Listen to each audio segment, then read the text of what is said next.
Hello my friends and welcome back. It's Wednesday my dudes, so happy hump day to you. Half of the week. The rest of the half will be easy, don't worry about it. But things are happening in Ukraine and so many that this video is going to be very jumpy and very colorful. We'll begin with Belarus thinking they can play the game. You know the saying, F around and find out.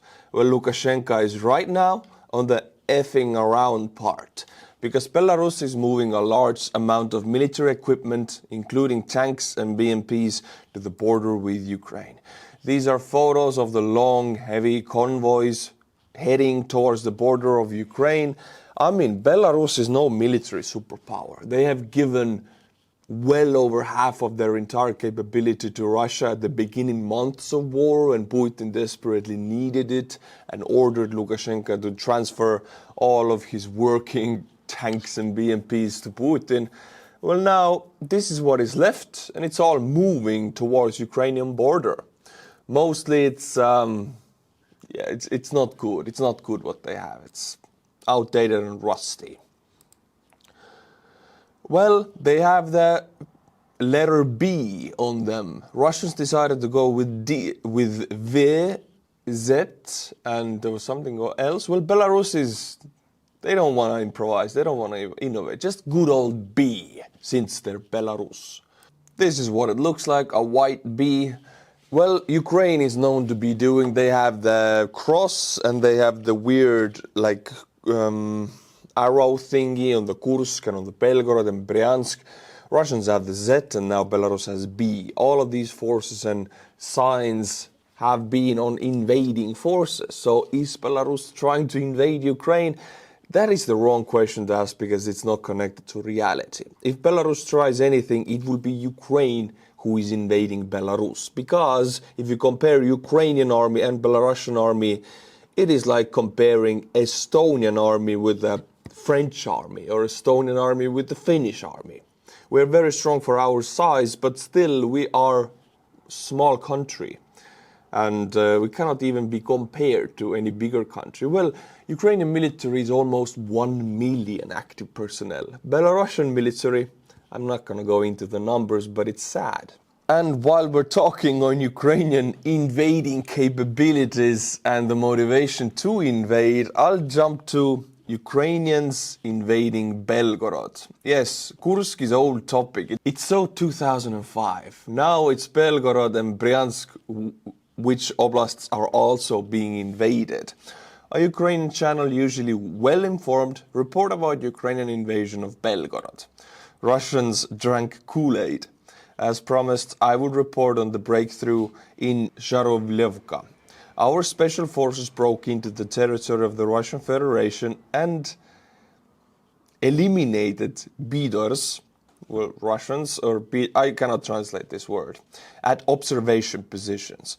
Of all the terrorists who the Russian Federation who held positions, only one bastard survived and was seriously wounded. It was decided to drag it through the forest to replenish the exchange fund. During the movement of one of our groups, Russians opened fire from mortars. Next, our soldiers fired with artillery and destroyed all the mortar positions.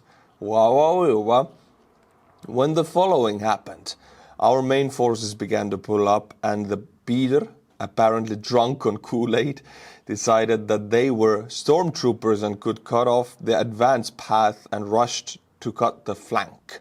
As a result, the beaters were struck by artillery and self-propelled guns Paladin, and their entire Russian assault ended before it had even begun. Of those who survived, there is no one left. It is about 30 bodies. The area of the forest was blown to pieces and no one came out. Now the movement of our troops continues, which are successfully entrenched in the territory of Bodor. Yeah, I'm not going to translate that. Well, anyway, Ukrainian special forces are right now actively acting up in Belgorod Oblast. The main force is pulling up, as the reports say. Well, when you're watching this video, the units might have crossed the border already, the main force units. Special forces are usually part of recon or hit and run groups. We'll see. Time will tell. The thing is, Russian border is filled with holes and Ukrainians come and go as they please. And on this map, just you have a visualization of what's going on. Bryansk Oblast is the oblast that is bordering Belarus and Ukraine. There are reports from the Russian side that Ukrainians are conducting similar operations in Bryansk Oblast with the special forces going in and out, destroying the border garrisons, destroying local strong points in villages, then pulling back out. Just hit and run raids, maximizing the casualties of Russians and then pulling out to minimize their own casualties. That's Bryansk. That here in the center here is Belgorod, where my cursor is, and it's Kursk and this is Belgorod, right? And in Belgorod Oblast, there's also many reports that Ukrainians are doing the same tactic. And in Kursk, in the center here, there's full invasion of the oblast. So the entire border of Russia and Ukraine works right now like this. Ukrainians are conducting almost daily hit and run raids over the border, and in Kursk, they are conducting a full invasion. So what are the Russians doing in Kursk? Well, they're trying to plug the holes. Putin is deploying huge amount of reserves into the area and they're very slowly arriving. And of course they are in a hurry because Ukrainians are just advancing and advancing, and the faster you get there, the faster you stop the advancement. So what do? They speed on the highways. Why is that a problem? I'm glad you asked. This is funny. Prepare yourself. Many fighters and volunteers who hold the line in the Kursk region complain about the problem that it would seem can be solved in 5 minutes. The fact is that in Kursk region, surveillance cameras that monitor speeding continue to operate. That's the Russian speed cameras. There are frequent cases when fighters are fined when they run away from the FPV drones. Imagine that. You're like going, you see the drone behind you, you full throttle your Bukanka truck, it goes like 100 kilometers per hour, which is the absolute max speed. You narrowly escape death, you miss the FPV drone, but you get a criminally high fine because the speeding camera took a picture, and now you will go to jail because it was the 5th time in a single day. Popping over license plates on cars does not help either. For example, a guy from the People's Militia of the city of Kurchatov was sent to 15 days of arrest because of a taped over license plate. But for some reason, our authorities are in no hurry to solve this problem. I wonder why. It's so damn stupid. You're a Russian soldier trying to fight for your life, speeding away from FPV drones, risking your life for the country you're protecting, and then they fill the country's budget by fining the hell out of you. And if you cover your license plate, you will go to jail. Stonks. This is Putin's way to make back the oil money that he's losing right now because the refineries are burning. Just fine the hell out of Ivans on the border. Just a small clip for you, what the Ukrainians are currently up to in Kursk. They're capturing big amounts of Russian ammunition. They're usually held with these boxes, produced all in the Soviet times, sometimes just held in the storage for 40-50 years and now deployed on the front. Well, Ukrainians are capturing these. The quality is not really good. A big amount of them are very rusty. So what the Ukrainians can do is work on them a little bit, and they deploy them on drones. You can drop them. If they're too dangerous to actually activate, you just add an addition explosion to trigger the big mortar round explosion. Well, anyway, you can use them as drone droppable gifts for the Russians if you cannot shoot them out of barrels. It's a good catch. Since it's half of the week, it's hump day, I gotta keep it positive. I gotta give you some funny to continue with your day. Russian trolls when they log off and realize they're still in Russia. God damn it. I always remember Eric Cartman. God, screw you guys. Yeah. That's the Russians in the basements, but the Panelka. This is a Panelka, right? Most of them work there, and it's a depressing place. Believe me, if you haven't been, if you haven't lived, if you live there, your main goal usually is to improve your life so you can move out from there. You know what? Let's do one more. I'm feeling good. So this is a new device that was invented in Ukraine. It's pretty genius because it's a huge bear trap that is activated if you try to steal the toilet off of this device. So it's a perfect trap for the Russian hordes. You place 1,000 of these in every village and you wouldn't have to do anything.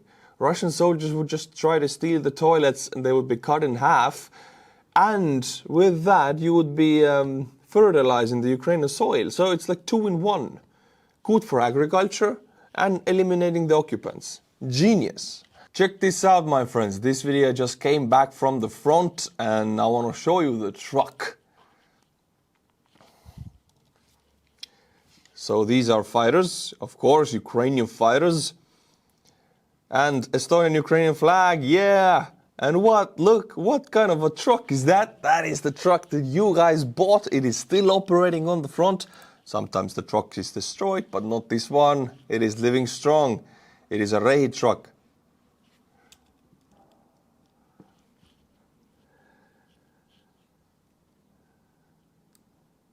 Well, the sound is very hard to understand, but it's speaking English and they're very happy with the truck and it's working well. And you guys did this, so they're still working well. What you guys donated in the before the last campaign, all of that is still demilitarizing the Russians. So well done, my friends. Now, my friends, I bring to you an unhappy Russian serviceman. Let's watch this video together. I'll read you the subtitles. In Balashkika, I was told that we were signing a contract for a special military operation. Not just like contract soldiers who sit in Moscow and every evening can go to their family, drink coffee and sit on the sofa. We are special military operation participants. We live in the mud, in the swamp. Sometimes we don't eat enough and don't get enough sleep because we do our job. But it turned out that we, for the 4th month, so like almost half a year, 4 months, have received 34,000 rubles. Do you think the family can live on such money? Taking into account that we need some financial means here as well. So the point for Russian soldiers is they have to buy their own equipment. It's also true for some Ukrainian units. They also have to buy their own equipment. But let's take this Russian case. 34,000 rubles is like, it's nothing. You cannot live in a Russia with Russian prices for a Russian family. But if you take some part of that money to feed this guy and buy his equipment, nothing is left for the family. Napkins, cigarettes, coffee, tea, sugar. And I know many guys are like, you don't need cigarettes. Why you smoke or why you buy coffee? Well, on the front, I'm not gonna. It's just you need coffee and you need cigarettes. That's it. We buy it all ourselves. Nobody gives us anything. And so the question arises: why do we get 34,000 if we're SMO participants? Why the heck did half of our regiment, the 30th Governor's Elite Regiment, which was created by Vorybyov, which according to the papers is listed as the defense guard of Belgorod, has already died in Vovchansk. Half of their regiment has died in Vovchansk. And now we've been redeployed to Kursk, and we're here in the Sucha direction. But according to the papers, we are not to be engaged in combat. So these guys are getting pummeled with mortars and FPVs and Ukrainian infantry every day, but they're not getting paid because by the papers they're not in the special military operation zone because Belgorod is not that zone. They're losing half of their regiment and they're getting paid. They're getting almost no money for it. According to the papers, we're just guarding the Belgorod region. But they're not even in the Belgorod region, they're in Kursk region. So the question arises, who will sort out this? When will this mess be sorted out? I don't understand what's going on. It is always a little bit funny for me to watch these videos of Russians complaining about the system that they have themselves created by the fact that they have enabled the dictator Putin to hold power for so long. So this soldier, if he has ever voted for Putin, which I think he has, it's just a guess, then he has enabled these systems to be created over 2 decades. And now these people in Russia are disillusioned. They're like, what's going on? I didn't vote for this. I don't like this. I don't like the country I'm living in. I don't like the system.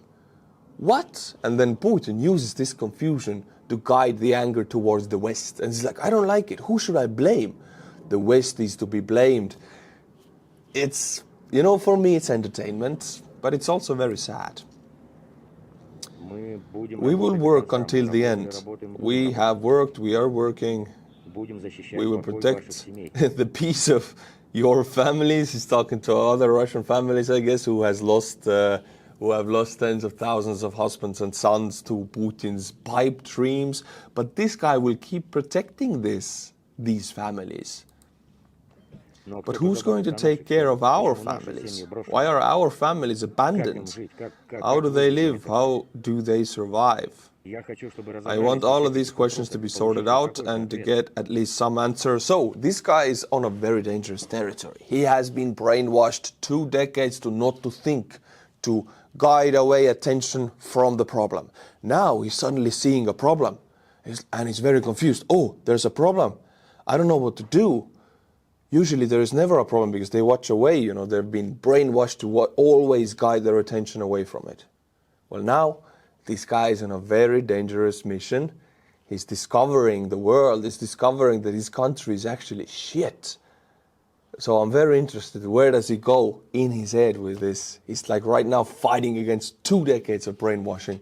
It's a very interesting psychological phenomenon that is happening. This guy is very slowly opening his eyes. Let's see if he will survive to live through that transition.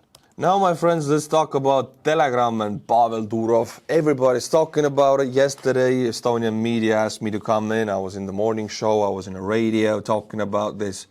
It's a hot topic because Telegram is the official public communication app of the entire Russian army. Yes, it sounds stupid, but it is true. They depend on Telegram big time, big time. Also the Russian political structures, like head of the office of the president and all the government, everybody has their own Telegram channels, and that's where they give the information.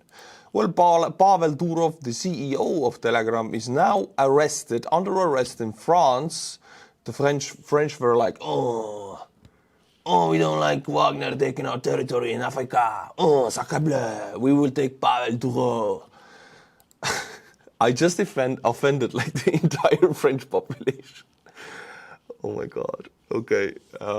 If you're French, try to forgive me. Russian media outlet Vashnia Istorie reported that Pavel Durov was in Russia 50 times between 2015 and 2021. Pavel Durov is a French citizen, but he went to Russia 50 times, which is a lot. After the failure with cryptocurrency in the United States, he returned home and the Kremlin immediately stopped blocking Telegram. When Kremlin blocks something like they did with Signal, Facebook, Instagram, and now they're doing it with YouTube, they never stop. They have never gone back. But they unblocked Telegram. This suggests that Pavel made a deal with the FSB, or the FSB made a forced deal with Pavel. They forced him to, well, the Telegram, by the deal between them, that's my estimation, is the official communication of the Russian army because FSB and Pavel are working together. Well, now, I guess Pavel, that's again my estimation, but maybe Pavel doesn't want to be part of that deal anymore. And this arrest in France is perhaps a play. So in Russia, if you don't want to do work with FSB, there's 2 options. Either you take poison voluntarily, right? Or you fall out of the window with 6 shots in the back of your head, and that was a suicide. Pavel didn't want to do those things, so he went to France and was arrested because it's a lot safer in the French prison than on the Russian streets as a free man when FSB puts a hit on you. So it's just a rumor, but maybe Pavel and the French government played together to free Pavel from the grip of the FSB and to give the French a handle on the Russian army in Africa, because Wagner uses Telegram big time. French are in big pain because Wagner takes over their controlled territories. So if the French get the keys, encryption keys, if they get to the French army and government, it's a very big pain for the Russian army and Wagner.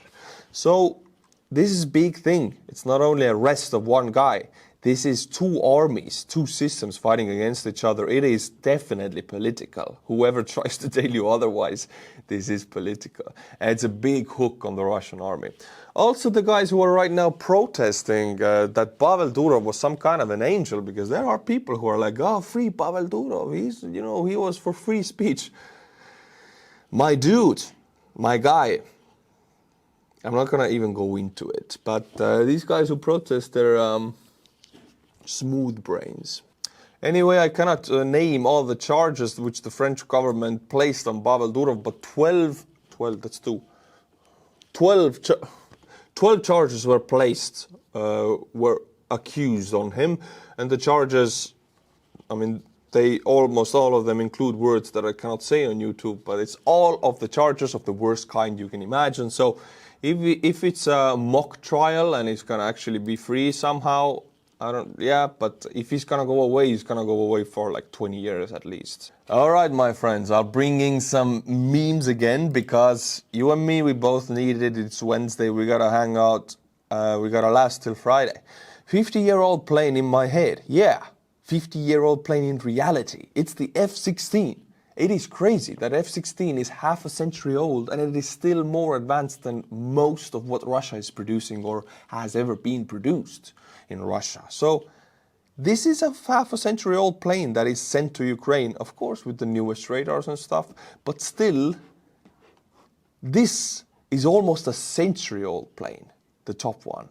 It's crazy, right? Time is flying. Hey, I'm 30 soon, I'm gonna die. And I'll bring you the last meme, because I know we all need it. It's not even a meme, it's just situation in Chechnya with the Kadyrov and his 16-year-old soy son.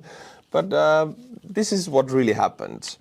Kadyrov awarded Kadyrov with the Order of Kadyrov. Hey, very nice.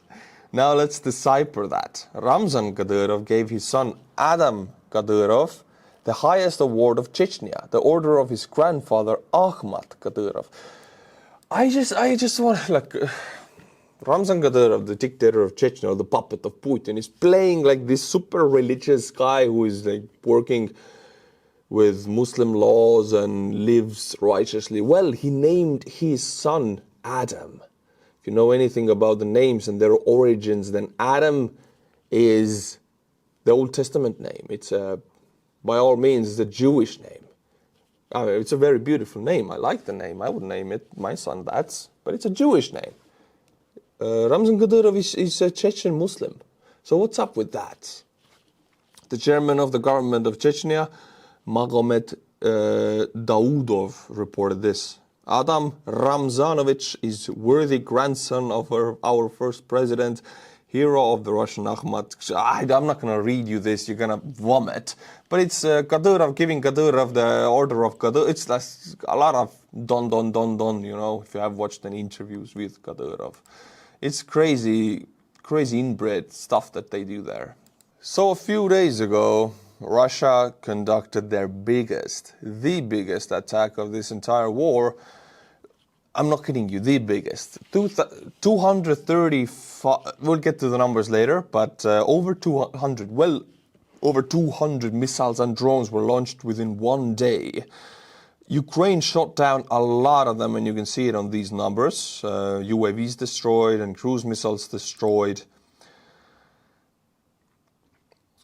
Ukraine shot down 201 air targets out of 236, which is an insanely high number, so their air defense is top-notch. But that is not even the full point. The full point is that this missile and drone attack cost Russia $1.3 billion. So it is 1% of their state budget on this one missile attack. And this is how Russian military bloggers reacted to the effects of this missile attack. The emergency power outage schedules in Ukraine have been cancelled, and everything has returned to normal. Not a single machine room of any thermal power plant or hydroelectric power plant station was damaged, which means that heat will be supplied to the Ohoils without interruption in the winter, and whoever planned today's concert deliberately dumped the missiles into thin air. This was done to reduce the degree of discontent in society after the Ohoils invasion of the Kursk region.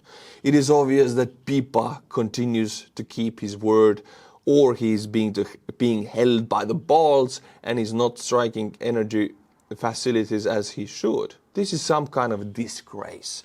They don't like it because 1.3 billion was just dumped into thin air. Ukraine defended successfully, and energy infrastructure is still not destroyed to the level that Russians really want to. Ukraine has power outages, but everything works. I was there for my honeymoon for 2.5 weeks. We got daily power outages, but everything worked. But my friends, it was the biggest missile attack and drone attack of the year, but in that attack, one Russian drone got lost, or maybe it was deliberate, for 33 minutes on a NATO territory. It was 33 minutes in Polish airspace with a 30 to 50 kilogram explosive. It was a Shahed drone. A UAV probably crashed into Polish territory during the Russian attack on Ukraine. During the massive Russian attack on Ukraine, which took place on the morning of August 26th, a yet unidentified object entered Polish airspace and apparently landed on Polish territory. This was stated by the operational command of the Polish army. They didn't shoot it down, and by their words, they kept an eye on it and monitored the drone all the time. I am just asking, well, I know what Turkey did with the Russian plane. They just shot it down. Why not shoot it down, just as a message to Russia? Why not shoot it down? Yes, do waste that one air defense missile for the cheap drone, because it sends a message that if you cross the airspace, we will shoot it down, whatever it is. That is a message we need to send to Putin, a message we're not sending by the fact that we allow NATO airspace to be violated multiple times now by Russian drones. By the way, my friends, recently we heard about Palyanytsia, which is like the bread loaf, translation of the word. It's a Ukrainian fixed-wing cruise missile. First of its kind, mass-producible, with a rocket engine, very fast. It's a very big wow. I was very amazed. But now, a second big announcement came. Ukraine's new ballistic missile will be able to reach Moscow. Ballistic missile, cruise goes straight and maneuvers. Ballistic goes like a rainbow. I don't know how to call this. Parabol, I don't know what it is. So you cannot shoot it down. It's almost impossible for the Russians to shoot down ballistic missiles. You can shoot it down with the Patriot, but they don't have the Patriot. It's fast, it makes a big kaboom, and it's fully Ukrainian developed. Why is it important with Palyanytsia cruise missile and the new ballistic missile? Because the Western weapon systems, long-range missiles, are heavily restricted. You cannot use them to destroy Russian planes on the ground, which there are many, and Ukraine just cannot destroy them. With these new systems, they can, and the West cannot say anything about them. Ukraine is producing their own weapons like crazy. I love it, and it's gonna be beautiful fireworks in Russia very soon.